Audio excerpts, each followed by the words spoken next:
नमस्कार जोहार। अखिल भारतीय अधिवक्ता कल्याण संघ का एक दिवसीय महासम्मेलन आज रांची के बोरियो में किया गया। आइए क्या कुछ एक्टिविटी रही, किसने क्या कुछ कहा, इस वीडियो में पूरी जानकारी देते हैं। बने रहिए हमारे साथ। धन्यवाद।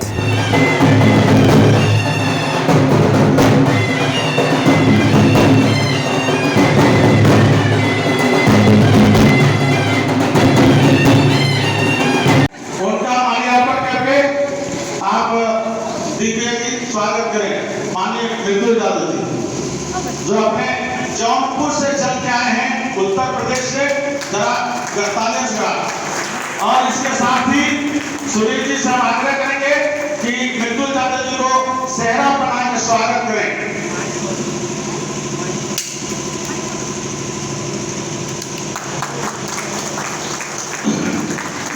और सुनील जी सेहरा पहना के माननीय संजय जी का स्वागत करें।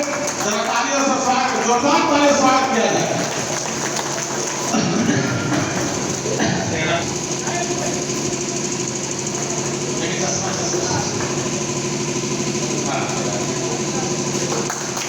उसके आप स्वागत करें। आप जो हमारे राष्ट्रीय उपाध्यक्ष। आज अखिल भारतीय अधिवक्ता संघ का अधिवेशन हुआ है, किन मुद्दों पर बात की गई? देखिए, मुद्दा सबसे बड़ा मुद्दा आज जो था अधिवेशन का, वो था एडवोकेट प्रोटेक्शन एक्ट। तमाम बहुत डिस्कशन हुआ, सब व्यक्ति अपने अपना बात बोले, और सबसे बड़ी बात है कि इस अधिवेशन में राष्ट्रीय अध्यक्ष जो हैं इनके संस्था के, वो भी आए, और यूपी के विभिन्न जिलों से जो है अध्यक्ष लोग भी पहुँचे यहाँ पे। ये एक बहुत बड़ी बात हुई यहाँ के लिए। हम इन लोगों का आभार व्यक्त करते हैं जो कि झारखंड के भूमि में आए और इस मुद्दा को लेकर आए। मैं एक बात बोलना चाहता हूं जो अभी तक किसी ने नहीं बोला और मुझसे भी छूटा, क्योंकि ये बात आती है कि बार काउंसिल ऑफ इंडिया जो है इसमें संज्ञान लिया हुआ है और एडवोकेट प्रोटेक्शन एक्ट का ड्राफ्ट भी तैयार करके सेंट्रल गवर्नमेंट को भेजा हुआ है। उसी तरीके से झारखंड स्टेट बार काउंसिल भी ड्राफ्ट किया हुआ है और झारखंड सरकार को भेजा हुआ है, लेकिन कहीं किसी की सुगबुगाहट नहीं है।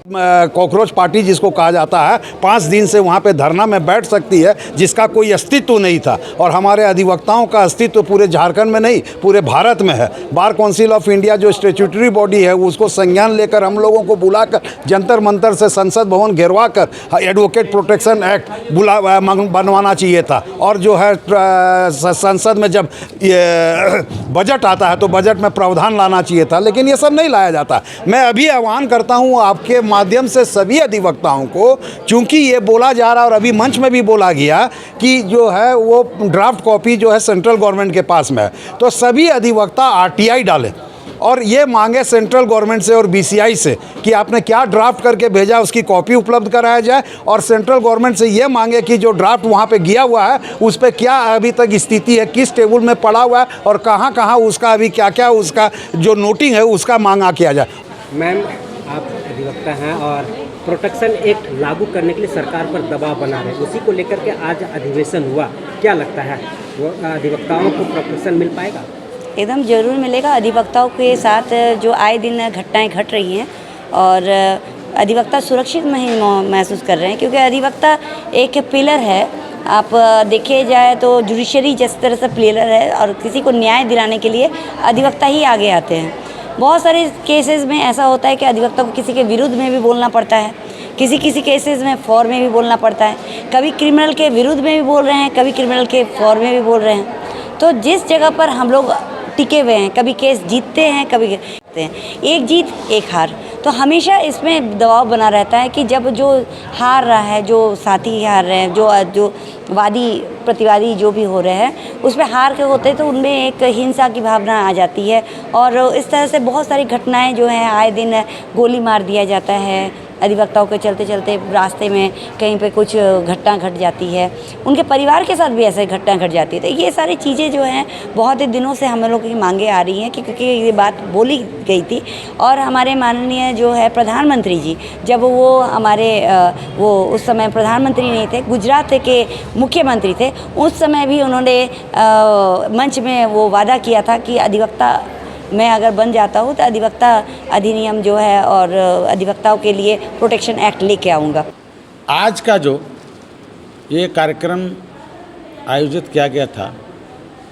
ये जो मुद्दा की बात है, हमको लगता है ये मुद्दा आज पिछले 2 महीना से सर्वविदित है और हम लोग कई बार पीसी के माध्यम से, प्रेस विज्ञप्ति के माध्यम से और हैंडबिल या पर्चा पोस्टर के माध्यम से हम लोगों ने ये बताया है लोगों को कि राज्य में विधि का व्यवसाय करने वाले अधिवक्ता जो दूसरे के न्याय के लिए हमेशा न्यायालय में लड़ते रहते हैं, जो अधिवक्ता दूसरे के न्याय के लिए गुहार लगाता रहता है, वो न्यायालय का दरवाज़ा खटखटाता है, दलील देता है, सरकारी तंत्र में बैठे कर्मचारियों के दफ्तर में जाता है और जनहित में, जनता के हित के लिए वो काम करता है।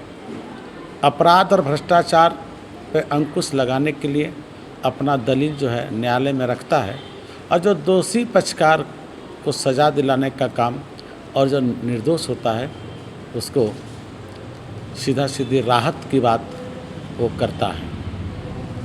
लेकिन अक्सर क्या है कि जो न्याय दिलाने का काम करता है, ऐसे अधिवक्ता के ऊपर जब कोई आपत्ति आता है तो वह अधिवक्ता अपने आप को बेसहारा और असुरक्षित महसूस करता है। नतीजा क्या है कि अधिवक्ताओं के लिए कोई सशक्त जो है संरक्षण के लिए इस राज्य में कानून नहीं बना। आज के दिनों में इस देश में कई राज्यों में एडवोकेट प्रोटेक्शन एक्ट लागू हो गया है, लेकिन झारखंड में आज एडवोकेट प्रोटेक्शन एक्ट लागू नहीं हुआ है, जिससे कि हम सब अधिवक्ता वर्ग ये चिंतित रहते हैं क्योंकि आए दिन क्या है न्यायालय में, न्यायालय के बाहर आप देखेंगे कि जो अधिवक्ता जिस पक्ष का दलील न्यायालय में रखता है और जस्टिफाई होती है, जब वह मुकदमा जीत जाता है तो जो विरोधी पक्षकार का लोग होते हैं कभी कभी अधिवक्ता को आंख दिखाता है। आजकल तो बाज़ार में आप देखे होंगे धन बल की दुनिया में, अपराधियों के दुनिया में आज पूरे प्रदेश जो है सो भयभीत है। सरेआम रंगदारी, सरेआम गुंडागर्दी। तो एक आम अधिवक्ता जो बिल्कुल सादगी भरा जीवन जीता है, जो न्याय की बात करता है, ऐसे अधिवक्ताओं को भी धमकाने का लोग काम करते हैं। तो हम लोग ये विचार कर रहे हैं कि भाई जो न्याय का लड़ाई लड़ रहा है उसकी सुरक्षा की गारंटी होना चाहिए।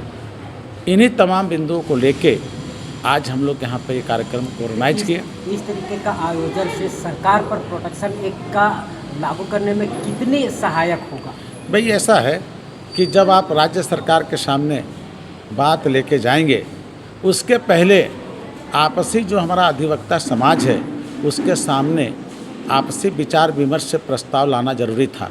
जब आपसी विचार विमर्श से प्रस्ताव बन जाता है तो निश्चित रूप से सरकार का ध्यान आकर्षण होगा, और जब कोई वैधानिक बातों पर सरकार का ध्यान आकर्षित होता है तो जनहित के काम के लिए ही सरकार जो है सो गठित होती है। हमको लगता है राज्य में भी अधिवक्ताओं के प्रति सरकार का ध्यान आकर्षण होगा, लेकिन उसके बिफोर जो है सो मजबूत तरीके से हम प्रस्ताव पर आज मुहर लगा लिए ताकि हम लोग राजभवन में जाके अपनी मांग पत्र को रखेंगे। और अभी हम लोग करीब 2-3 महीना सरकार का ध्यान आकर्षण कराएंगे बाकायदा लिखित, और उसके साथ साथ जो है सो बैठ के मौखिक रूप से भी उनका ध्यान आकर्षण कराएंगे। यदि हमारी मांगों पर अन्य राज्यों के तरह अगर गंभीरतापूर्वक ध्यान सरकार नहीं देती है तो जो जनतांत्रिक तरीके हैं इस तरीके का आंदोलन का रुख हम लोग अख्तियार करेंगे। पूरे देश में अधिवक्ता समाज पर अपराधियों द्वारा और भ्रष्टाचारियों द्वारा उनके गलत कामों को अधिवक्ता चूँकि एक समाज का सजग प्रहरी होता है, वो देश और समाज का मस्तिष्क होता है और उनके भ्रष्टाचार, उनके गलत कामों को रोकने का काम करता है, जिसके लिए तमाम लोग लामबंद होकर अधिवक्ताओं पर जानलेवा हमले कर रहे हैं, उनके परिवार पर हमले कर रहे हैं, जिससे अधिवक्ता अपना न्याय की जो लड़ाई लड़ता है वो सही ढंग से और सुरक्षित ढंग से नहीं कर पा रहा है। वो अपने परिवार की चिंता करे, अपनी चिंता करे कि न्याय की लड़ाई लड़े। इसलिए आज प्रोटेक्शन एक्ट की ज़रूरत पड़ी।